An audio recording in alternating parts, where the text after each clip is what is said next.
السلام علیکم ورحمۃ اللہ وبرکاتہ۔ میرا تحقیق کا سلسلہ جو جاری رہا سن 2000 سے لے کر 2010 تک، جو آج تک میں نے سیکھا، اللہ پاک نے مجھے توفیق دی کہ سب مسلک کے بارے میں جو میں باتیں سنتا تھا اس کے بارے میں نے تحقیق کرنا شروع کر دی۔ اللہ پاک نے دین اسلام کو فطرت اسلام بنایا ہے، کیونکہ اللہ نے انسان کو بنایا، پھر دین کو بنایا، اسلام کو بنایا۔ اللہ تبارک و تعالیٰ کو پتہ تھا کہ اگر میں ان سے اسلام ایسا بناؤں کہ جو ان کی عقل کے مطابق ہو، یہ سمجھ بھی سکیں۔ ایک مجھ جیسا عامی شخص جب علماء کے ساتھ اٹیچ رہتا ہے، وابستہ رہتا ہے، تحقیق کرنے پر اس پہ جو راز کھلتے ہیں، میں گاہے بگاہے ذکر کرتا رہتا ہوں۔ آج ایک ذکر ہے علماء دیوبند کی عبارت کا، الہدایۃ کالقرآن۔ جو ہمیں بتایا گیا میں منوًا اسی طرح میں بتاؤں گا، پھر اس کے بعد ان کے گھر کی گواہی دوں گا کہ جب باپ فوت ہو جاتا ہے تو ان کے گھر کی گواہی ان کے بیٹے اولاد دیا کرتے ہیں۔ اسی طرح نبی پاک صلی اللہ تبارک و تعالیٰ علیہ وآلہ وسلم اس دنیا سے پردہ فرما گئے،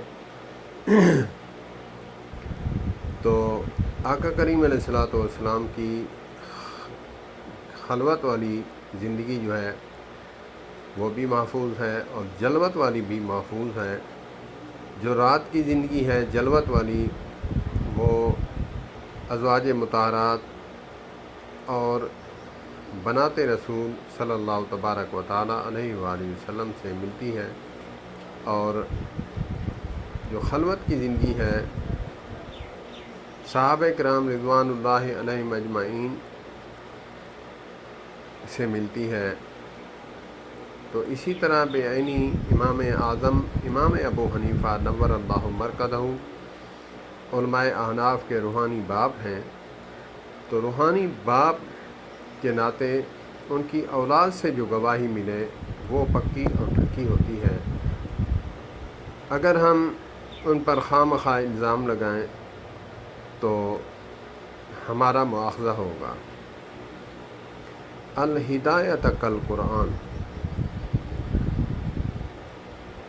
ہمیں کہا جاتا تھا کہ یہ جو ہدایہ ہے معتبر کتاب ہے، علماء احناف کی مدارس میں پڑھائی جاتی ہے، تو الہدایۃ کالقرآن یہ قرآن کی طرح ہے، مطلب کہ قرآن کی ضرورت نہیں، یہ قرآن کی طرح ہے۔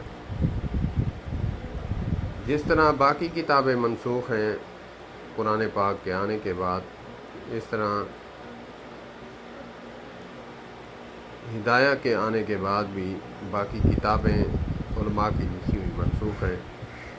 تو ہمیں بتایا جاتا تھا، تو میں سوچتا تھا یار علماء دیوبند جو ہیں، بزرگان دین گزرے ہیں، ان کو کیا اپنی قبر کی نہیں کی؟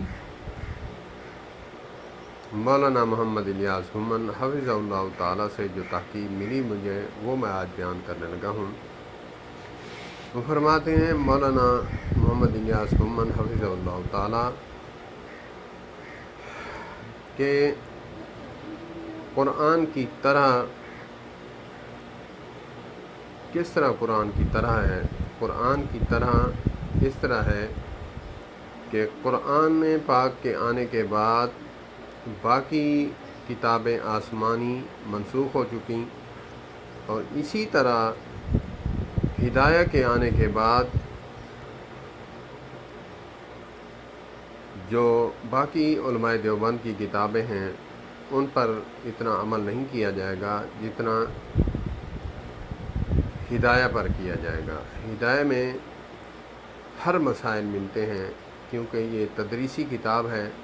علماء دیوبند جو ہیں وہ اپنے مدارس میں پڑھاتے ہیں، اور علماء بریلوی بھی پڑھاتے ہیں۔ تو اسی لیے ہمیں چاہیے کہ ہم کسی پر غلط الزام لگانے کی بجائے ہمیں تحقیق کر لینی چاہیے کہ یہ مسئلہ کیا ہے۔ اللہ پاک ہمیں مسلکی تعصب سے محفوظ فرمائے۔